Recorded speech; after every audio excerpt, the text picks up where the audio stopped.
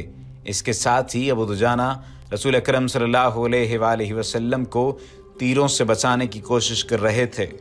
تیروں اور پتھروں کی بارش میں کوئی نہ دیکھ سکا کہ ابو دجانہ کس حال میں ہیں۔ جب ابو دجانہ گر پڑے تو اس وقت دیکھا کہ ان کی پیٹھ میں اتنے تیر اتر گئے تھے کہ ان کی پیٹھ خار پشت کی پیٹھ لگتی تھی۔ رسول اکرم صلی اللہ علیہ وآلہ وسلم کو بچانے کے لیے آپ کے کئی ساتھیوں نے جان دے دی، لیکن اکرمہ اور اس کے گھڑ سواروں اور پیادوں پر اتنی دہشت طاری ہو چکی تھی کہ وہ پیچھے ہٹ گئے۔ قریش تھک بھی گئے تھے۔ رسول کریم نے اپنے ساتھیوں کا جائزہ لیا، ہر طرف خون ہی خون تھا، لیکن زخمیوں کو اٹھانے اور مرہم پٹی کرنے کا موقع نہ تھا۔ دشمن ایک اور حلہ بولنے کے لیے پیچھے ہٹا تھا۔ مجھے قریش کے ایک اور آدمی کا انتظار ہے۔ رسول اکرم نے اپنے ساتھیوں سے کہا، کون ہے وہ یا رسول اللہ؟ آپ کے ایک صحابی نے پوچھا، کیا وہ ہماری مدد کو آ رہا ہے؟ نہیں، آپ نے فرمایا وہ مجھے قتل کرنے آئے گا، اسے اب تک آ جانا چاہیے تھا، لیکن وہ ہے کون؟ ابی بن خلف۔ آپ صلی اللہ علیہ وآلہ وسلم نے فرمایا۔ ابی بن خلف رسول اکرم صلی اللہ علیہ وآلہ وسلم کے کٹڑ مخالفین میں سے تھا۔ وہ مدینے کا رہنے والا تھا۔ اسے جب پتہ چلا کہ رسول اللہ صلی اللہ علیہ وآلہ وسلم نے نبوت کا دعویٰ کیا ہے تو ایک روز وہ آپ صلی اللہ علیہ وآلہ وسلم کے پاس آیا اور اس نے آپ صلی اللہ علیہ وآلہ وسلم کا مذاق اڑایا۔ آپ صلی اللہ علیہ وآلہ وسلم نے تحمل اور بردباری سے اسے اسلام قبول کرنے کی دعوت دی۔ کیا تم مجھے اتنا کمزور سمجھتے ہو کہ میں تمہارے اس بے بنیاد عقیدے کو قبول کر لوں گا؟ ابی بن خلف نے گستاخانہ لہجے میں کہا تھا، میری بات غور سے سن لے محمد، کسی روز میرا گھوڑا دیکھ لینا، اسے میں اس وقت کے لیے موٹا تازہ کر رہا ہوں جب تم قریش کو پھر کبھی جنگ کے لیے للکارو گے۔ اب بدر کے خواب دیکھنے چھوڑ دو، میں اسی گھوڑے پر سوار ہوں گا اور تم مجھے میدان جنگ میں اپنے سامنے دیکھو گے، اور میں اپنے دیوتاؤں کی قسم کھا کر کہتا ہوں کہ تمہیں اپنے ہاتھوں قتل کروں گا۔ ابی، رسول خدا نے مسکرا کر کہا تھا، زندگی اور موت اس اللہ کے اختیار میں ہے جس نے مجھے نبوت عطا فرمائی ہے اور مجھے گمراہ لوگوں کو سیدھے راستے پر لانے کا فرض سونپا ہے۔ ایسی بات منہ سے نہ نکالو جسے میرے اللہ کے سوا کوئی بھی پورا نہ کر سکے۔ یوں بھی تو ہو سکتا ہے کہ تم مجھے قتل کرنے آؤ اور تم میرے ہاتھوں قتل ہو جاؤ۔ ابی بن خلف رسول کریم صلی اللہ علیہ وآلہ وسلم کی اس بات پر تنزیہ ہنسی ہنس پڑا اور ہنستا ہوا چلا گیا۔ اب احد کے معرکے میں رسول اللہ صلی اللہ علیہ وآلہ وسلم کو ابی بن خلف یاد آ گیا۔ جو ہی آپ نے اس کا نام لیا تو دور سے گھوڑا سرپٹ دوڑتا آیا۔ سب نے ادھر دیکھا۔ میرے عزیز ساتھیو، رسول کریم صلی اللہ علیہ وآلہ وسلم نے اپنے ساتھیوں سے کہا، مجھے کچھ ایسے لگ رہا ہے جیسے یہ سوار ہماری طرف بڑھتا رہا ہے۔ ابی ہی ہوگا۔ اگر وہ ابی ہی ہوا تو اسے روکنا نہیں، اسے میرے سامنے اور میرے قریب آنے دینا۔ مورخین واقدی مغازی اور ابن حشام نے لکھا ہے کہ وہ سوار ابی بن خلف ہی تھا۔ اس نے للکار کر کہا، سنبھل جا محمد کہ ابی آ گیا ہے، یہ دیکھ میں اسی گھوڑے پر سوار ہوں جو تمہیں دکھایا تھا۔ یا رسول اللہ صلی اللہ علیہ وآلہ وسلم۔ رسول اللہ کے 3-4 ساتھیوں نے آگے ہو کر کہا، ہمیں اجازت دیں کہ اسے آپ کے قریب آنے تک ختم کر دیں۔ نہیں، رسول کریم نے کہا، اسے آنے دو، میرے قریب آنے دو، اسے راستہ دے دو۔ رسول کریم صلی اللہ علیہ وآلہ وسلم کے سر پر زنجیروں والی خود تھی۔ اس کی زنجیریں آپ کے چہرے کے آگے اور دائیں بائیں لٹک رہی تھیں۔ آپ کے ہاتھ میں برچھی تھی اور تلوار نیام میں تھی۔ ابی کا گھوڑا قریب آ گیا تھا۔ آگے آ جا ابی، رسول خدا نے للکار کر کہا، میرے سوا تیرے ساتھ کوئی نہیں لڑے گا۔ ابی بن خلف نے اپنا گھوڑا قریب آ کر روکا اور تنزیہ کہا لگایا۔ اسے شاید پورا یقین تھا کہ وہ آپ صلی اللہ علیہ وآلہ وسلم کو نعوذ باللہ قتل کر دے گا۔ اس کی تلوار بھی نیام میں تھی۔ آپ اس کے قریب چلے گئے۔ وہ بڑے طاقتور گھوڑے پر تھا اور آپ زمین پر۔ اس نے ابھی تلوار نکالی ہی تھی کہ آپ نے آگے بڑھ کر اور اچھل کر اس پر برچھی کا وار کیا۔ وہ بار بچانے کے لیے ایک طرف کو جھک گیا